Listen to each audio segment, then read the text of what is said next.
지게차 운전기능사 기출문제 16회 시작하도록 하겠습니다. 1번 실린더 벽이 마멸되었을 때 실린더 벽이 마멸되면 피스톤과의 틈이 발생하죠. 벽이 마멸되면 틈이 발생합니다. 자, 틈이 발생하면 그 틈 사이로 오일이 유출되겠죠. 그러면 오일 소모량은 증가합니다. 1번의 답 2번입니다. 2번 디젤 엔진의 연료 탱크에서 분사 노즐까지 연료의 순환 순서로 맞는 것은, 자, 제일 먼저 연료 탱크에 연료가 들어있겠죠. 연료 탱크입니다. 연료 탱크. 그 다음에 연료 공급 펌프를 통해서 연료가 이제 공급되는 과정인데요. 연료 필터, 분사 펌프, 분사 노즐, 연료 탱크, 연료 공급 펌프, 연료 필터, 분사 펌프, 분사 노즐. 2번의 답 3번입니다. 터보차저에 대한 특징, 가장 거리가 먼 것인데, 터보차저는 과급기라고 부르는 것이죠. 그러면 가장 거리가 먼 것입니다. 1번 기관이 고출력일 때 배기가스 온도를 낮출 수 있습니다. 2번 고지대 작업 시에도 엔진 출력자를 방지하는 효과가 있죠. 3번 구조가 복잡하고 무게가 무거우면 설치가 복잡하다. 아닙니다. 설치는 복잡하지 않습니다. 4번 과급작용의 저하를 막기 위해 터빈실과 가급실에 각각 물 재킷을 두고 있다. 답 3번. 4번 라디에이터 캡의 스프링이 파손되었을 때 가장 먼저 나타나는 현상, 이것은 냉각수 비등점이 낮아집니다. 비등점이란 말은 액체가 끓기 시작하는 온도를 비등점이라 그래요. 근데 냉각수 비등점이 낮아진다. 4번의 답 1번. 5번 디젤 기관에서 조속기, 자, 조속기를 거버너라고 부릅니다. 거버너. GOVER NOR, 거버너. 조속기, 조는 조절한다, 속은 속도, 기관의 회전 속도를 조절합니다. 그러면 기관의 회전 속도를 조절하는 조속기가 하는 역할은 결국 분사량을 조정하는 거죠. 분사량 조정입니다. 6번 일반적으로 디젤 기관에서 흡입 공기 압축 시 압축 온도는 500도에서 550도, 500도에서 550도가 되겠습니다. 7번 디젤 기관에서 연료장치의 구성 부품, 디젤 기관에서 연료장치의 구성 부품은 분사 펌프, 연료 필터, 연료 탱크입니다. 기화기 아니죠. 7번의 답 3번. 8번 엔진 오일 교환 후 압력이 높아졌다면 그 원인입니다. 압력이 높아진 이유가 무엇입니까 하면 오일 점도가 높기 때문에 그래요. 오일 점도가 높은 것으로 교환하였기 때문입니다. 9번 동절기에 기관이 동파되는 원인으로 맞는 것입니다. 냉각수가 얼어서 그렇죠. 9번의 답 1번입니다. 10번 오일의 여과 방식이 아닌 것, 오일의 여과 방식은 분류식, 그리고 전류식, 그리고 샨트식입니다. 분류식, 전류식, 샨트식. 자력식 아니죠. 1번 답입니다. 11번 동력을 전달하는 계통의 순서를 바르게 나타낸 것인데, 자, 동력 전달하는 계통의 순서는 먼저 피스톤, 그 다음에 커넥팅 로드, 크랭크축, 클러치, 피커크클. 자, 답은 4번입니다. 12번 엔진 시동 전에 해야 할 가장 중요한 일반적인 점검사항은 엔진 오일량 그리고 냉각수량을 점검해야 됩니다. 답 4번. 13번 납산 축전지의 용량은 어떻게 결정됩니까? 극판의 크기, 극판의 수, 황산의 양에 의해서 결정된다. 극판의 크기, 극판의 수, 황산의 양에 의해서 결정됩니다. 답 1번. 14번 교류 발전기에서 교류를 직류로 바꿔주는 것, 교류를 직류로 바꿔주는 것은 다이오드죠. 다이오드. 답 4번. 15번 조명에 관련된 용어의 설명으로 틀린 것인데, 자, 조도 단위는 루멘이다인데 루멘 아니죠. 루멘이 아니고 뭐랍니까? 럭스. 럭스 또는 룩스라고 합니다. 그래서 룩스라는 말 많이 쓰죠. 룩스 또는 럭스. LUX입니다. 조도 단위는 럭스 또는 룩스고, 루멘은요 광속의 단위입니다. 2번 피조면의 밝기는 조도로 나타냅니다. 광도의 단위는 CD, 빛의 밝기를 광도라고 하죠. 16번 납산 축전지에 증류수를 자주 보충시켜야 한다면 그 원인에 해당할 수 있는 것은 무엇입니까 하면 충전이 많이 되고 있는 거죠. 과충전입니다. 17번 엔진 정지 상태에서 계기판 전류계의 지침이 정상에서 마이너스 방향을 지시하고 있습니다. 그 원인 첫 번째, 전조등 스위치가 전동 위치에서 방전되고 있다. 방전. 그 다음에 배선에서 누전되고 있습니다. 그리고 시동 시 엔진 예열 장치를 동작시키고 있죠. 그리고 4번, 발전기에서 축전기로 충전 아니죠. 자, 충전은 아닙니다. 답 4번. 18번, 기동 전동기는 회전되나 엔진은 크랭킹이 되지 않는 원인으로 옳은 것인데, 크랭킹은요, 크랭크축을 돌려서 엔진이 기동하게 하는 일을 크랭킹이라고 합니다. 그렇다면 기동 전동기는 회전되지만 엔진은 크랭킹이 되지 않는 원인으로 옳은 것인데, 이것은 플라이휠 링기어의 소손입니다. 소손이란 말은 불에 타서 부서지는 것을 소손이라고 한다. 19번, 공기 브레이크에서 브레이크 슈를 직접 작동시키는 것은 캠입니다. 캠. 20번, 유압식 모터 그레이더에서 유압 모터가 설치되는 것은 블레이드 회전 장치가 되겠습니다. 답은 20번입니다.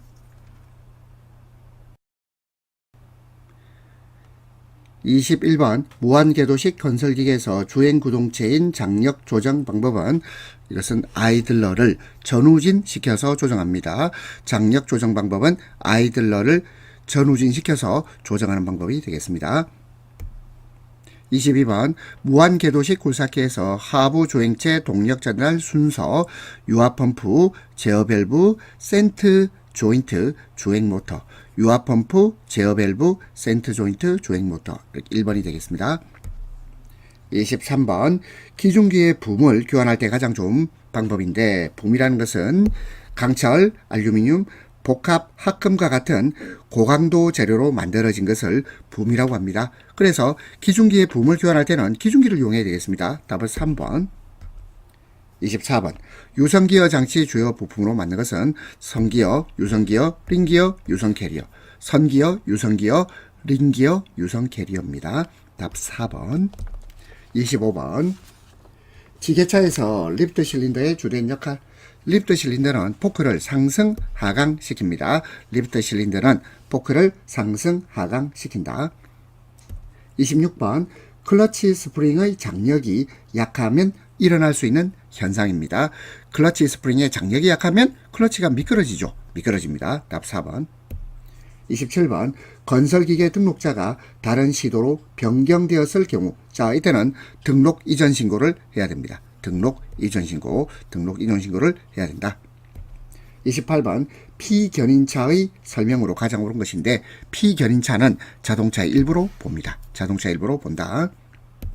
29번, 건설기계 등록원부는 등록을 말소한 후 얼마의 기한 동안 보존해야 됩니까? 10년입니다. 10년. 건설기계 등록원부는 등록 말소 후 10년 동안 보존 기간이 있습니다. 10년 동안 보존해야 된다. 30번, 고속도로 운행 중일 때 안전운전상 준수사항으로 가장 적합한 겁니다. 고속도로 운행 중에는 모든 승차자는 좌석 안전띠, 안전벨트 매대이겠죠. 답은 4번이 되겠습니다. 31번, 정기검사 신청을 받은 검사 대행자는 며칠 이내 검사일 시 장소를 통지해야 됩니까? 이건 5일 이내입니다. 5일 이내. 답은 3번. 32번, 건설기계 조정 중 고의 또는 과실 가스 공급 시설을 손괴할 경우에 조종사 면허 처분 기준. 이 처분 기준은 면허 효력정지 180일입니다. 면허 효력정지 180일. 자, 이거 시행규칙에 나와 있죠. 건설기계관리법 시행규칙 별표 22에 나와 있습니다. 면허 효력정지 180일. 33번, 대형 건설기계에 적용해야 될 내용으로 맞지 않은 겁니다. 1번, 당해 건설기계의 식별이 쉽도록 전후 범퍼에 특별 도색을 해야 됩니다. 2번, 최고 속도가 35km/h 이상인 경우는 부착하지 않아도 된다. 아니죠. 부착해야 됩니다. 3번, 운전석 내부의 보기 쉬운 곳에 경고 표지판을 부착하여야 한다. 4번, 총중량 30톤, 축중 10톤 미만인 건설기계에는 특별 표지판 부착 대상이 아닙니다. 답은 2번. 34번, 교통안전 표지에 대한 설명입니다. 자, 30대 있고 밑에 언더 줄이 있죠. 30 언더. 자, 최저 시속 30km 제한 표지입니다. 최저 시속 30km 제한 표지. 35번 긴급자동차가 아닌 것입니다. 1번 소방자동차 긴급자동차 맞죠? 그 다음에 구급자동차도 긴급자동차 맞습니다. 그 밖에 대통령령이 정하는 자동차도 긴급자동차인데 4번 긴급배달 우편물 운송차 D를 따라가는 자동차는 긴급자동차 아니죠. 답은 4번입니다. 36번 교차로에서 좌회전 방법으로 가장 적절한 겁니다. 교차로에서 좌회전 방법은 교차로 중심 안쪽으로 서행한다. 답은 3번입니다. 37번 밀폐된 액체의 일부에 힘을 가했을 때 밀폐된 액체의 일부에 힘을 가했을 때는 모든 부분에 같게 작용하죠. 이것을 파스칼의 원리라고 합니다. 파스칼의 원리. 모든 부분에 같게 작용한다. 38번 그림과 같이 안쪽 날개가 편심된 회전축. 편심이란 말은 물체의 중심이 한쪽으로 치우쳐져 있을 때 편심이라고 합니다. 안쪽 날개가 편심된 회전축에 끼워져 회전하는 유압펌프는 베인펌프입니다. 베인펌프 답 1번. 39번 2개 이상의 분기 회로에서 실린더나 모터의 작동 순서를 결정하는 자동 제어 밸브는 시퀀스. 자, 시퀀스는 SEQUENCE. 자, 시퀀스란 말 자체가 이게 연속이란 말도 있고요. 연속 또는 일정한 순서로 배열한다는 뜻도 있습니다. 그래서 이거 시퀀스 밸브입니다. 2개 이상의 분기 회로에서 실린더나 모터의 작동 순서. 자, 순서를 결정한다. 순서. 자, 시퀀스 밸브를 말한다. 40번 유압 컨트롤 밸브 내에서 스풀 형식의 밸브 기능은 오일의 흐름 방향을 바꾸기 위한 겁니다. 41번 보기에서 유압 작동류 탱크의 기능으로 모두 맞는 것입니다. 유압 작동류 탱크니까 오일 저장 기능이 있겠죠. 그리고 격판을 설치하여 오일의 출렁거림을 방지합니다. 그리고 오일의 온도 조정 방열 효과가 있습니다. 근데 오일의 역류 방지, 이 역류 방지는 이것은 체크 밸브가 하는 역할입니다. 따라서 모두 맞는 것은 3번이 되겠네요. 42번 축압기의 용도로 적합하지 않은 겁니다. 축압, 압력을 축압이라 그래서 압력을 어떻게 하죠? 압력을 보상하는 효과가 있습니다. 그리고 충격을 흡수합니다. 유압 에너지의 저장 역할도 하죠. 하지만 유량 분배 및 제어는 해당 사항이 없다. 답 3번 되겠습니다. 43번 유압 오일에서 온도에 따른 점도 변화 정도.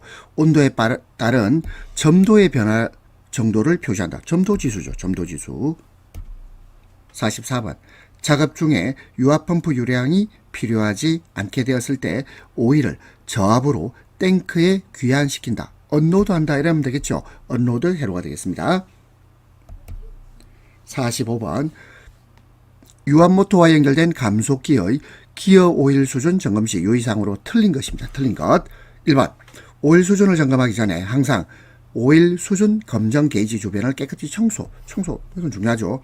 2번 오일 수준 점검 시 오일의 정상적인 작업 온도에서 점검해야 된다. 그렇습니다. 정상적인 작업 온도.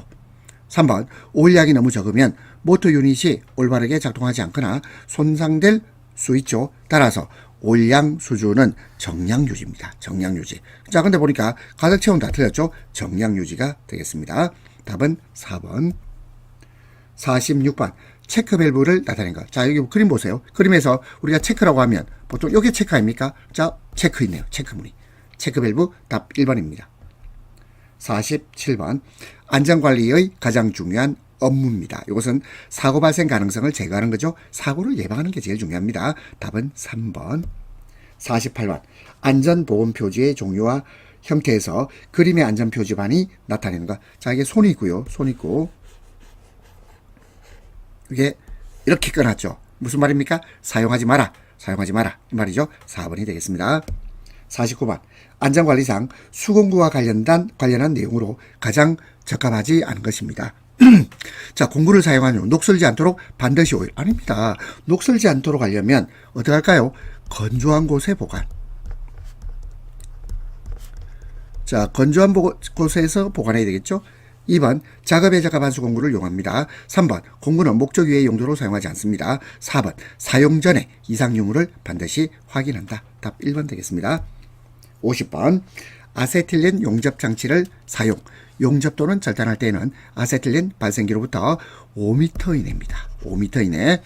발생기 실로부터는 3m 이내의 장소에서는 흡연 등의 불꽃이 발생하는 행위를 금지해야 됩니다. 5m, 3m, 5m, 3m가 되겠다. 51번 무거운 짐을 이동할 때 적당하지 않은 겁니다. 1번 힘겨우면 기계를 사용한다. 이용한다. 맞죠? 기름이 붙은 장갑을 끼고 아닙니다. 기름 붙으면 미끄럽죠. 3번 지렛대 이용. 4번 2인 이상이 작업할 때는 힘센 사람과 약한 사람과의 균형을 잡습니다. 52번 방화대책의 구비사항으로 가장 거리가 먼 겁니다. 1번 소화기구 있어야 됩니다. 2번 스위치 표시. 이거는 해당사항 없죠. 자, 3번 방화벽, 스프링클러. 4번 방화사. 답은 2번. 53번 ILO. 자, 우리 ILO라고 하면 국제노동기구를 말합니다. ILO 구분에 따른 근로불능 상해의 종류 중 응급조치 상해. 응급조치란 말은 아주 가벼운 치료를 받고 가벼운 상처에 이 간단한 치료를 통해서 다음부터 정상작업에 임할 수 있는 겁니다. 이것이 기준이 1일입니다. 1일. 그래서 1일 미만의 치료를 받고 다음부터 정상작업에 임할 수 있는 정도의 상해를 말합니다. 54번 동력전동 장치에서 가장재해가 많이 발생할 수 있다. 자, 우리 동력전동 장치에서는 가장재해가 많이 발생하는 것이 요게 벨트에 끼어서 여러가지 안전사고가 발생하죠. 벨트입니다. 벨트. 55번 스패너 작업으로 옳은 것입니다. 1번 몸쪽으로 당길 때 힘이 걸리도록 한다. 답 1번 되겠습니다. 56번 다음 중 금속 나트륨, 금속 칼륨, 화재의 소화제로 가장 적합한 것. 이게 뭐죠? 자, 이거는 마른 모래가 제일 좋겠죠? 건조사가 되겠습니다. 57번 감전사고 요인을 열거한 것으로 가장 거리가 먼 것입니다. 1번 충전부에 직접 접촉될 경우. 자, 이거 감전사고 요인 됩니다. 그리고 안전거리 이내로 접근했을 때도 마찬가지예요. 감전사고 요인이 돼요. 2번 전기기계, 기구의 전련 변화, 손상, 파손 등으로 인한 표면 누설로 인하여 누전되어 있던 것에 접촉, 인체가 통로로 되었을 경우 감전사고 납니다. 3번 콘덴서, 고압 케이블 등의 잔류 전하에 의할 경우도 감전사고 요인이 됩니다. 하지만 송전선로의 철탑을 손으로 만졌다고 해서 바로 간접사고가 일어나는 건 아니죠. 답은 4번입니다. 58번 지하전력 케이블이 지상전주로 입상 또는 지상전력선이 지하전력 케이블로 입하하는 전주 주변에서의 건설기계 장비로 작업할 때 가장 올바른 것인데요. 1번, 2번, 3번, 3번 쭉 읽어보세요. 읽어보면 절대 접촉 금지, 근접하지 않도록 해야 됩니다. 그래서 전력 케이블이 입상 또는 입하하는 전주에는 건설기계 장비가 절대 접촉, 근접하지 않도록 해야 됩니다. 59번 가스도매 사업자의 배관을 시가지 도로 노면 밑에 배설하는 경우 노면으로부터 배관 외면까지의 깊이는 1.5m 이상입니다. 1.5m 이상. 60번 도시가스배관 주위를 굴착 후 대매우기 할 때 지하에 매몰하면 안 되는 거. 자, 라인마크죠. 라인마크는 대매우기 할 때 지하에 매몰하면 안 됩니다. 답 3번입니다. 자, 여러분들 고생 많으셨습니다.